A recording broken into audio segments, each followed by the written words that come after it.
Honorable Home Minister Shri Amit Shah ji and I beloved people of Karnataka, this day is not a celebration of an individual. It is a celebration of 5 decades of our shared journey of struggles faced together, victorious earned together, and enduring both with the people of Karnataka.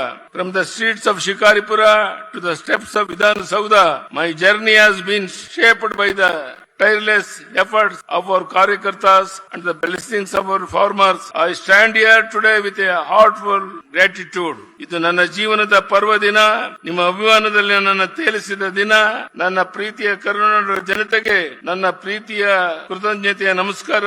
ಇದು ನನ್ನ ಕೃತಜ್ಞತೆ ಹೇಳುವ ಕಾಲ. ಬಂಧುಗಳೇ, ಇಂದು ನಾನು ರಾಜಕಾರಣಿಯಾಗಿ ನಿಂತಿಲ್ಲ. ಇಂದು ನಾನು ನಿಮ್ಮೆಲ್ಲರ ಬಂಧುವಾಗಿ, ನಿಮ್ಮೆಲ್ಲರ ಹೆತ್ತು ಬೆಳೆಸಿದ ಮಗನಾಗಿ ನಿಮ್ಮೆದುರು ನಿಂತಿದ್ದೇನೆ. ಮದಕರ ನಾಯಕ ಆಳಿದ ನಾಡು, ವೀರವನಿತೆ ಓನಕ್ಕ ಓಬವ್ವ ಜನ್ಮ ತಾಳಿದ ಭೂಮಿ, ಶರಣ ಶ್ರೇಷ್ಠರು ನಡೆದಾಡಿದ ತಪೋವನ, ಐತಿಹಾಸಿಕ ಚಿತ್ರದುರ್ಗ ಇಂದು ಕನ್ನಡ ನಾಡಿನ ಮೂಲೆ ಮೂಲೆಯಿಂದ ಹರಿದು ಬಂದಿರುವ ನಿಮ್ಮ ಅಭಿಮಾನದ ಜನಸಾಗರದ ಮುಂದೆ ನಿಂತಿರುವ ನನಗೆ ಅಕ್ಷರಶಃ ಇಂದು ಮಾತು ಹೊರಬರುತ್ತಾ ಇಲ್ಲ. 50 ವರ್ಷಗಳು ನಿಮ್ಮೊಂದಿಗೆ ಕಳೆದ ಸಂದರ್ಭವನ್ನ ಈ ರೀತಿ ಅಭಿಮಾನದ ಹೊಳೆಯಲ್ಲಿ ನನ್ನನ್ನು ತೋರಿಸಿ ಸರಳಗರ ಪಡುತ್ತಿರುವುದಕ್ಕೆ ನಾನು ಜನ್ಮಾಂತರಕ್ಕೂ ನಿಮಗೆ ಋಣಿಯಾಗಿದ್ದೇನೆ. ಎಷ್ಟೇ ಕಾರ್ಯದ ಒತ್ತಡವಿದ್ರೂ ಸಹ ಇಂದಿನ ಕಾರ್ಯಕ್ರಮದಲ್ಲಿ ಭಾಗವಹಿಸಲು ಆಗಮಿಸಿರುವ ಸರ್ದಾರ್ ವಲ್ಲಭಭಾಯ್ ಪಟೇಲ್ ನಂತರ ದೇಶ ಕಂಡ ದಿಟ್ಟದೆಯ ಗೃಹ ಮಂತ್ರಿ ಅಮಿತ್ ಶಾ ಅವರು ಇಲ್ಲಿ ಬಂದು ಕುಳಿತಿರುವ ನಮ್ಮೊಂದಿಗಿರುವ ಈ ಕ್ಷಣ ದುರ್ಗದ ನೆಲದಲ್ಲಿ ಅವರೊಬ್ಬ ವೀರ ಮದಕರಿ ನಾಯಕನಂತೆ ಕಂಗೊಳಿಸುತ್ತಿದ್ದಾರೆ. ಏಕೆಂದರೆ ದೇಶ ಕಂಡಂತಹ ಶ್ರೇಷ್ಠ ಪ್ರಧಾನಿ ಸ್ವಾತಂತ್ರ್ಯಾನಂತರ ಭಾರತವನ್ನು ಮುಗಿಲೆತ್ತರಕ್ಕೆ ಕೊಂಡೊಯ್ಯಲು, ವಿಶ್ವದ ಮುಂಚೆಲೆಗೆ ಭಾರತವನ್ನು ಮೊದಲ ಸ್ಥಾನದಲ್ಲಿ ನಿಲ್ಲಿಸಲು ಸಂಕಲ್ಪ ತೊಟ್ಟು ದುಡಿಯುತ್ತಿರುವ ನಮ್ಮ ನೆಚ್ಚಿನ ಪ್ರಧಾನಿ ನರೇಂದ್ರ ಮೋದಿ ಅವರಿಗೆ ಹೆಗಲು ಕೊಟ್ಟು ರಾಷ್ಟ್ರವನ್ನ ಉಳಿಸುವುದಕ್ಕೆ ಅಮಿತ್ ಶಾ ಜಿ ಅವರ ಅನರ್ಷೆ ದುಡಿತಾ ಇದ್ದಾರೆ. ಇಂದು ಪಶ್ಚಿಮ ಬಂಗಾಳದಂತ ಬೃಹತ್ ರಾಜ್ಯ ನುಸುಳುಕೋರರ ಹಾವಳಿಯಿಂದ ಭಾರತಕ್ಕೆ ಸವಾಲಾಗಿ ಪರಿಣಮಿಸಿತ್ತು. ಕಳೆದ 3-4 ದಶಕಗಳಿಂದ ಅಲ್ಲಿ ಮುಕ್ತ ಮತ್ತು ನ್ಯಾಯ ಸಮ್ಮತ ಚುನಾವಣೆ ನಡೆದಿರಲಿಲ್ಲ. ಅಂತ ಪಶ್ಚಿಮ ಬಂಗಾಳದಲ್ಲಿ ಹಿಂದೆಂದೂ ಕಾಣದಂತ ಚುನಾವಣೆಯನ್ನು ಯಶಸ್ವಿಯಾಗಿ ನಡೆಸಿರುವುದು ಕೇವಲ ಪ್ರಜಾಪ್ರಭುತ್ವ ಜಯವೇ ಅಲ್ಲ, ಭಾರತದ ವಿಜಯ ಎಂದು ಜಗತ್ತಿಗೆ ಸಾರಿದ ಪ್ರಧಾನಿ ನರೇಂದ್ರ ಮೋದಿ ಅವರು ಅಮಿತ್ ಶಾ ಜಿ ಅವರ ಜೋಡಿ ಶಕ್ತಿ ಶತಕೋಟಿ ಭಾರತೀಯರಲ್ಲಿ ರೋಮಾಂಚನ ತರಿಸಿದೆ. ಇಲ್ಲಿ ಕುಳಿತಿರುವ ಈ ಜನಸಾಗರದ ಪರವಾಗಿ ಪ್ರಧಾನಿ ನರೇಂದ್ರ ಮೋದಿ ಅವರಿಗೆ ಹಾಗೂ ಅಮಿತ್ ಶಾ ಜಿ ಅವರಿಗೆ ಕರ್ನಾಟಕದ ಜನತೆಯ ಪರವಾಗಿ ನಾನು ಹೃದಯ ತುಂಬಿ ಅಭಿನಂದನೆಯನ್ನು ಸಲ್ಲಿಸುತ್ತಿದ್ದೇನೆ. ಅಭಿಮಾನೋತ್ಸವದಲ್ಲಿ ಭಾಗವಹಿಸಲು ಆಗಮಿಸುತ್ತಿರುವ ಅಮಿತ್ ಶಾ ಅವರು ಕೇವಲ ನನ್ನ ಅಭಿನಂದನೆಗಷ್ಟೇ ಬಂದಿಲ್ಲ. ಈ ದೇಶ ಸುಭದ್ರವಾಗಿದೆ. ದೇಶಕ್ಕೆ ಎದುರಾಗುವ ಯಾವುದೇ ಒಳಗಿನ ಅಥವಾ ಹೊರಗಿನ ಸವಾಲುಗಳನ್ನ ನಾವು ಅತ್ಯಂತ ಕಠಿಣ ಕ್ರಮಗಳಿಂದ ಸೆದೆ ಬಿಡುತ್ತೇವೆ ಎಂಬ ಸಂದೇಶವನ್ನು ನೀಡಲು ಬಂದಿದ್ದಾರೆ. ಪ್ರೀತಿ ಇಟ್ಟು ಬಂದಿರುವ ಅವರಿಗೆ ನಾನು ಕೃತಜ್ಞತೆ ಸಲ್ಲಿಸುತ್ತೇನೆ. ಕೇವಲ ಯಡಿಯೂರಪ್ಪನ ಅಭಿಮಾನೋತ್ಸವ ಅಷ್ಟೇ ಅಲ್ಲ, ಪ್ರಧಾನಿ ಮೋದಿ ಹಾಗೂ ಅಮಿತ್ ಶಾ ಅವರ ಪಂಚರಾಜ್ಯಗಳ ಚುನಾವಣೆಯಲ್ಲಿ ದಿಗ್ವಿಜಯ ಸಾಧಿಸಿದ ಸಂತೋಷದ ಸಂಭ್ರಮದ ಹೌದು ಎಂದು ನಾನು ಅಭಿಮಾನ ಪಡುತ್ತಿದ್ದೇನೆ. ಇಂದಿನ ಕಾರ್ಯಕ್ರಮದಲ್ಲಿ ನಾಡಿನ ಮೂಲೆ ಮೂಲೆಗಳಿಂದ ಬಸವಾದಿ ಶರಣರ ಸಾಧು ಸಂತರು, ಮಠಾಧೀಶರು, ಅರಚರ ಕುರುಮೂರ್ತಿಗಳನ್ನು ಆಶೀರ್ವದಿಸಿ ನಮ್ಮ ಪ್ರೀತಿ ವ್ಯಕ್ತಪಡಿಸಿ ಬಂದಿದ್ದೀರಿ. ಅವರೆಲ್ಲರಿಗೂ ನಾನು ಹೃದಯ ತುಂಬಿ ಅವರ ಪಾದಾರ ಬಿಂದುಗಳಿಗೆ ಭಕ್ತಿಪೂರ್ವಕ ನಮಸ್ಕಾರ ಸಲ್ಲಿಸುತ್ತಿದ್ದೇನೆ. ಈ ಸಂದರ್ಭದಲ್ಲಿ ನಡೆದಾಡುವ ದೇವರಾಗಿದ್ದಂತ ಸಿದ್ದಗಂಗೆಯ ಶ್ರೀ ಡಾಕ್ಟರ್ ಶಿವಕುಮಾರ ಸ್ವಾಮೀಜಿ ಅವರು ನಾನು ಅತ್ಯಂತ ಭಕ್ತಿಯಿಂದ ಸ್ಮರಿಸಿಕೊಳ್ಳುತ್ತೇನೆ. ಹಾಗೂ ವೇದಿಕೆ ಮೇಲೆ ಕುಳಿತಿರುವ ಎಲ್ಲ ಹಿರಿಯರಿಗೆ, ಪ್ರಮುಖರಿಗೆ ನಾನು ಅತ್ಯಂತ ಪ್ರೀತಿಯಿಂದ ಕೃತಜ್ಞತೆ ಸಲ್ಲಿಸಲು ಬಯಸುತ್ತೇನೆ. ಕಳೆದ 10-15 ದಿನಗಳಿಂದ ಈ ಅಭಿಮಾನೋತ್ಸವದ ಹೆಸರಿನಲ್ಲಿ ಅನೇಕ ನನ್ನ ಹಿತೈಷಿಗಳು, ಅಭಿಮಾನಿಗಳು, ನಮ್ಮ ಪಕ್ಷದ ಹಿರಿಯರು ಪತ್ರಿಕೆಗಳಲ್ಲಿ ಲೇಖನಗಳನ್ನು ಬರೆದು ನಾನು ನಡೆದು ಬಂದ ಹಾದಿಯನ್ನ, ನನ್ನ ಹೋರಾಟದ ದಿನಗಳನ್ನ, ನನ್ನ ಆಡಳಿತ ಅಭಿವೃದ್ಧಿ ಕಾರ್ಯಗಳನ್ನ ನಾಡಿಗೆ ತಿಳಿಸಿಕೊಂಡಿರುತ್ತೀರಿ. ತುರ್ತು ಪರಿಸ್ಥಿತಿಯ ಸೆರೆಮನೆಯಿಂದ ಹಿಡಿದು ಸಂಘಟನೆ, ಪ್ರವಾಸ, ಜನರ ನಡುವೆ ಜನರಿಗಾಗಿ ನಡೆಸಿಕೊಂಡು ಬಂದ ನಿರಂತರ ಹೋರಾಟಗಳ ಬದುಕೆ ನನಗೆ ಶಕ್ತಿ ನೀಡಿದೆ. ನಾನು ಇಷ್ಟೇ ಹೇಳ ಬಯಸಿದ್ದೇನೆ, ನಿಮ್ಮ ಯಡಿಯೂರಪ್ಪ ಚಿನ್ನದ ಚಮಚವನ್ನು ಇಟ್ಟುಕೊಂಡು ಸಾರ್ವಜನಿಕರ ಬಗ್ಗೆ ಬರಲಿಲ್ಲ. ಸಾಮಾನ್ಯರಲ್ಲಿ ಸಾಮಾನ್ಯನಾಗಿ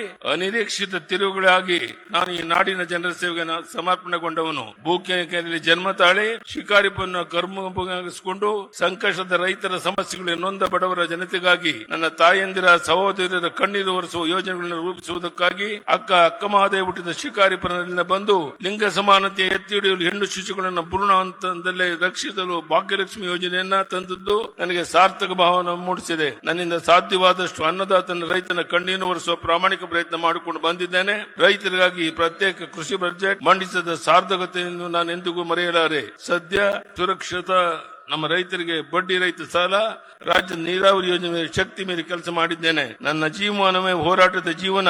ಹೋರಾಟ ಮತ್ತು ಸಂಘಟನೆಯನ್ನು ತಪಸ್ಸು ಎಂದು ಸ್ವೀಕರಿಸಿದವನು. ಇದಕ್ಕೆ ಮಾರ್ಗದರ್ಶನ ತೋರಿದ್ದು ನನಗೆ ಸಂಸ್ಕಾರವನ್ನು ನೀಡಿದ ರಾಷ್ಟ್ರೀಯ ಸ್ವಯಂ ಸೇವಕ ನಾನೊಬ್ಬ RSS ಕಾರ್ಯಕರ್ತ ಹೆಮ್ಮೆ ಪಡುತ್ತೇನೆ. ಅಧಿಕಾರದ ಬೆನ್ನತ್ತಿ ಹೋರಾಟ ಕೇಳಿರಲಿಲ್ಲ. ಮುಖ್ಯಮಂತ್ರಿಯ ಕನಸಂತೂ ಎಂದೂ ಕಂಡಿರಲಿಲ್ಲ.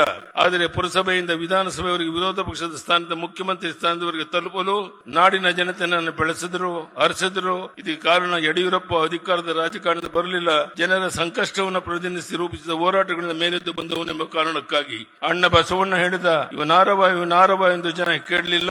ಯಡಿಯೂರಪ್ಪ ಇವ ನಮ್ಮವ ಎಂದು ಪ್ರೀತಿಯಿಂದ ಅಪ್ಪಿ ಆಶೀರ್ವದಿಸಿದ ಪರಿಣಾಮವಾಗಿ 50 ವರ್ಷಗಳ ನನ್ನ ಪಯಣ ಸಾರ್ಥಕವಾಗಿ ಪೂರ್ಣಗೊಳ್ಳಲು ಕಾರಣವಾಗಿದೆ. ಇಂದು ಪ್ರಧಾನಿ ನರೇಂದ್ರ ಮೋದಿ ಅವತಾರ ಪುರುಷದ ರೀತಿಯಲ್ಲಿ ಜನ್ಮಕ್ಕೆ ಬಂದಿದ್ದಾರೆ. ಪ್ರಧಾನಿ ಹುದ್ದೆಯಲ್ಲಿ ಕುಳಿತು ರಾಷ್ಟ್ರವನ್ನು ಮುನ್ನಡೆಸುತ್ತಿದ್ದಾರೆ.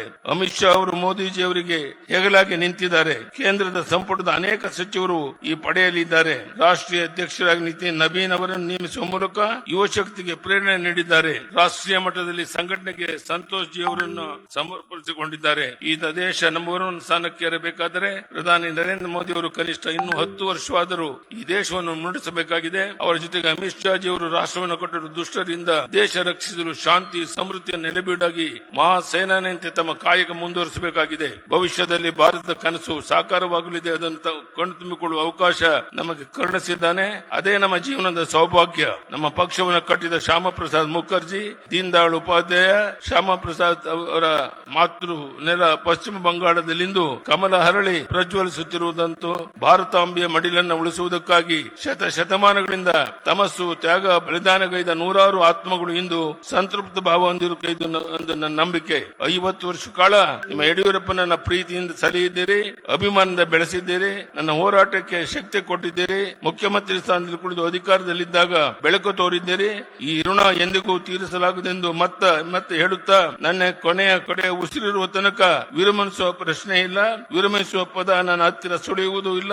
ನನಗೆ ದೇವರು ಶಕ್ತಿ ಕೊಟ್ಟಿರುವ ತನಕ ಸಂಘಟನೆ ಹೋರಾಟವನ್ನು ನಾಡಿಗಾಗಿ, ದೇಶಕ್ಕಾಗಿ, ಪಕ್ಷಕ್ಕಾಗಿ ಮತ್ತೊಮ್ಮೆ ನಾನು ಪ್ರಾಮಾಣಿಕ ಪ್ರಯತ್ನ ಮಾಡ್ತೇನೆ ಎನ್ನುವ ಮಾತನ್ನು ಹೇಳ್ತಾ, I assure you that the people of Karnataka stand united with the vision of Viksit Bharat under the leadership of our honourable prime minister Narendra Modi ji. I will travel the length and breadth of Karnataka, connect with the people to seek their blessing for the cause of strengthening the nation. ಈ ಮಾತನ್ನ ಹೇಳ್ತಾ ಇವತ್ತು Amit Shah G ಅವರು ಪಶ್ಚಿಮ ಬಂಗಾಳದಲ್ಲಿ ಅಂತ ಕಾರ್ಯಕ್ರಮಗಳು ಇದ್ರೂ ಸಹ ಸಮಯವನ್ನು ಮಾಡಿಕೊಂಡು ಇಲ್ಲಿಗೆ ಬಂದು ನಮಗೆಲ್ಲರಿಗೂ ಆಶೀರ್ವಾದ ಮಾಡಿದ್ದಾರೆ. ನಾನು ಅವರಿಗೆ ಮತ್ತೊಮ್ಮೆ ಅಭಿನಂದನೆ ಸಲ್ಲಿಸ್ತಾ ನಾನು ಕೊನೆಯದಲ್ಲಿ ಕೈ ಜೋಡಿಸಿ ನಿಮ್ಮಲ್ಲಿ ಪ್ರಾರ್ಥನೆ ಮಾಡುವಂತದ್ದು, ತಾವು ಹೋಗಬೇಕಾದ್ರೆ ತುಂಬಾ ಶಾಂತ ರೀತಿಯಲ್ಲಿ ಬಸ್ಸುಗಳಲ್ಲಿ ಹೋದಾಗ ಯಾವುದೇ ಗೊಂದಲಗಳನ್ನು ಮಾಡಿಕೊಳ್ಳದೇನೆ, ನಾನ್ ಮುಂದು ತಾನ್ ಮುಂದು ಅಂತ ತೊಂದರೆಗೆ ಒಳಗಾಗದೇನೆ ಅತ್ಯಂತ ಶಾಂತ ರೀತಿಯಲ್ಲಿ ನಿಮ್ಮ ಊರುಗಳನ್ನು ತಲುಪಬೇಕು ಅಂತ ಕೈ ಜೋಡಿಸಿ ಪ್ರಾರ್ಥನೆ ಮಾಡಿ ಇಲ್ಲಿ ಸೇರಿರುವಂತ ಎಲ್ಲ ಬಂಧುಗಳಿಗೆ, ವಿಶೇಷವಾಗಿ ಇಷ್ಟು ದೊಡ್ಡ ಸಂಖ್ಯೆಯಲ್ಲಿ ಸ್ವಾಮೀಜಿಗಳು ಬಂದು ನಮ್ಗೆ ಆಶೀರ್ವಾದ ಮಾಡಿದ್ದಾರೆ. ಎಲ್ಲ ಸ್ವಾಮೀಜಿಗಳವರಿಗೆ ನಾನು ಮತ್ತೊಮ್ಮೆ ತಲೆಬಾಗಿ ನಮಸ್ಕರಿಸುತ್ತಾ ತಮ್ಮೆಲ್ಲರಿಗೂ ವಂದಿಸಿ ನನ್ನ ಮಾತನ್ನು ಮುಗಿಸ್ತೇನೆ. ಬಲೋ ಭಾರತ್ ಮಾತಾ ಕಿ. ಧನ್ಯವಾದಗಳು. ನಮಸ್ಕಾರ. ಅಭಿಮಾನೋತ್ಸವ ಯಡಿಯೂರಪ್ಪಾಜಿ ಅಭಿಮಾನೋತ್ಸವ.